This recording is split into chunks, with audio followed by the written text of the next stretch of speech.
بسم اللہ الرحمن الرحیم الحمد للہ رب العالمین والعاقبۃ للمتقین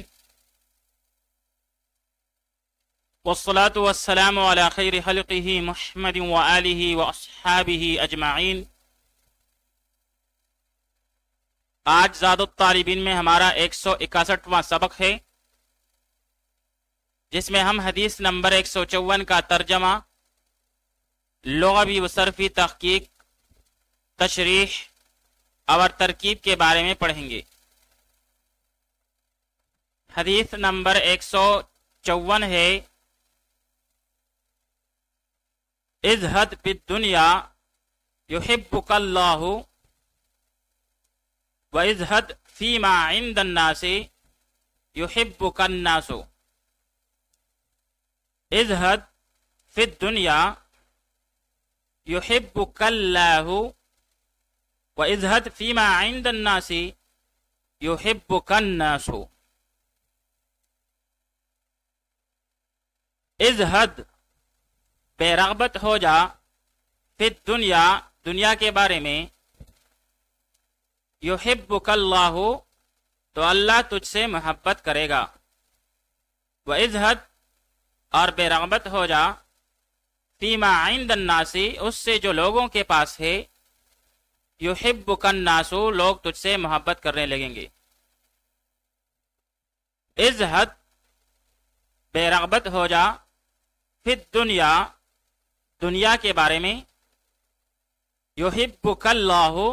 تو اللہ تجھ سے محبت کرے گا، و اذہد اور بے رغبت ہو جا،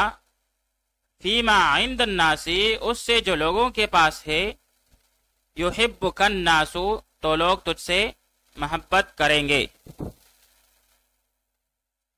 اب یہاں پر اذہد صیغہ واحد مذکر حاضر امر حاضر معلوم، اسباب سمع یسمع، جیسے زہد یزہد زہدا و زہادتا، بمعنی کسی شے کو حقارت یا بے رغبتی یا پریشانی کی بنا پر چھوڑنا اور الگ ہو جانا۔ زہد فی الدنیا بمعنی تارک الدنیا ہونا، دنیا سے بے رغبت ہونا۔ پھر اسی سے الزاہد بمعنی عبادت گزار، تارک الدنیا، خدا رسیدہ۔ یحب صیغہ واحد مذکر غائب پہلے مضارع معلوم، اسباب افعال جیسے احب یحب احبابا بمعنی پسند کرنا، پھر مجرد میں باب فتح یفتح سے حب یحب حبا بمعنی محبوب اور پسندیدہ ہونا۔ آئیے اب اس حدیث شریف کی تشریح پڑھ لیتے ہیں۔ زہد کے لغوی معنی کسی چیز سے بے رغبتی اختیار کرنے کے ہیں، اور اصطلاح دین میں کہتے ہیں لذات و مرغوبات سے بے رغبتی اختیار کرنے اور عیش التنعم کی زندگی چھوڑنے کا نام زہد ہے۔ ملا علی قاری رحمت اللہ تعالی علیہ فرماتے ہیں، زہد کہتے ہیں خواہش دنیا کو چھوڑنا باوجود قدرت کے، آخرت کی وجہ سے، خواہ وہ جہنم کی خوف کی وجہ سے ہو یا جنت کی طمع کی وجہ سے۔ اس تعریف کی بنا پر بعض علماء کرام فرماتے ہیں کہ حقیقی زہد اس شخص کے بارے میں تصور بھی نہیں کیا جا سکتا جس کے پاس مال وغیرہ نہ ہو، بلکہ حقیقی زہد اس کو کہیں گے کہ ساری لذتوں کے موجود ہوتے ہوئے اس سے دور رہے۔ اسی وجہ سے ایک مرتبہ عبداللہ ابن مبارک رحمت اللہ تعالی علیہ کو کسی نے زاہد کہہ کر پکارا، تو انہوں نے جواب میں فرمایا، زاہد تو عمر بن عبدالعزیز تھے جن کے دامن میں دنیا کینچی آئی تھی، ان سب کے باوجود وہ دنیا کی لذتوں سے ترک تعلق کیے ہوئے تھے۔ پھر امام ازاری رحمت اللہ تعالی علیہ مکاشفۃ القلوب میں فرماتے ہیں کہ حضرت لقمان علیہ السلام نے اپنے بیٹے کو نصیحت کرتے ہوئے فرمایا کہ تو دنیا سے بے توجہی کر، کہ تو دنیا سے بے توجہی اختیار کر اور آخرت کی طرف متوجہ رہے، تو ایسے گھر کے قریب پہنچ جائے گا جو اس دنیا کے گھر سے بدرجہ بہتر ہے۔ اسی وجہ سے ابو حازم رحمت اللہ تعالی علیہ فرماتے ہیں کہ تھوڑی سی دنیا کی محبت بہت سی آخرت سے روک لیتی ہے۔ اسی طرح حدیث کے دوسرے ٹکڑے میں فرمایا گیا ہے کہ اگر تجھے چاہیے کہ لوگ بھی تجھ سے محبت کرے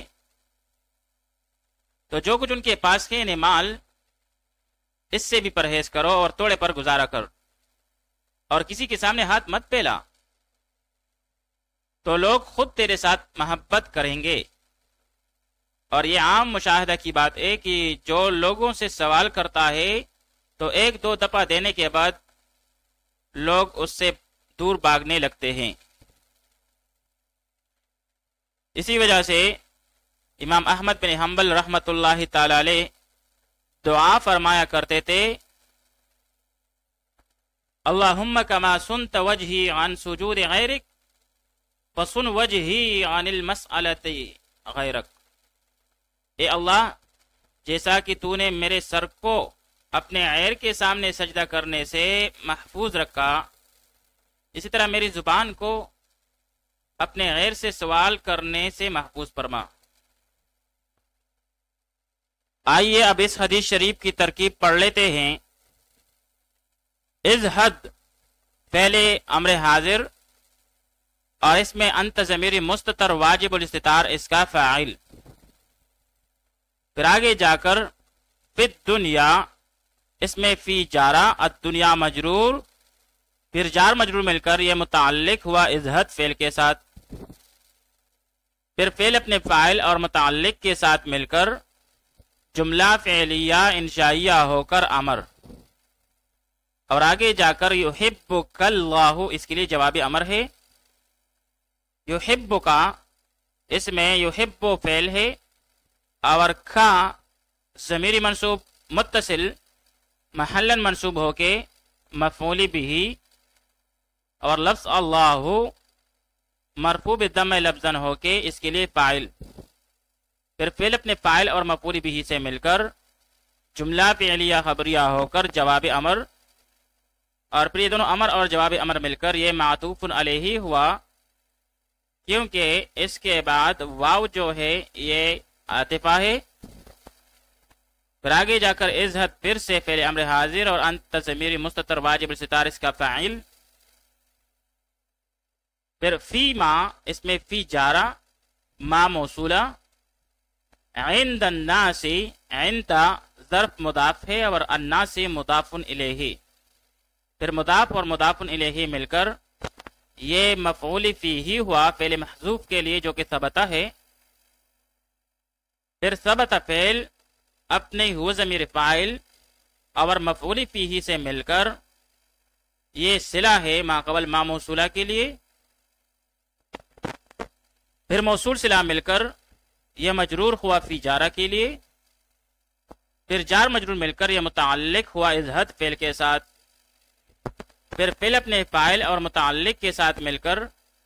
جملہ فعلیہ انشائیہ ہو کر امر ہوا، اور آگے جا کر یحبک الناس اس کے لیے جواب امر ہے۔ یحبک اس میں یحب فعل اور کھا ضمیر منصوب متصل محلن منصوب ہو کے مفعول بھی، اور الناس مرفوع بالضم لفظاً ہو کے اس کے لیے فاعل،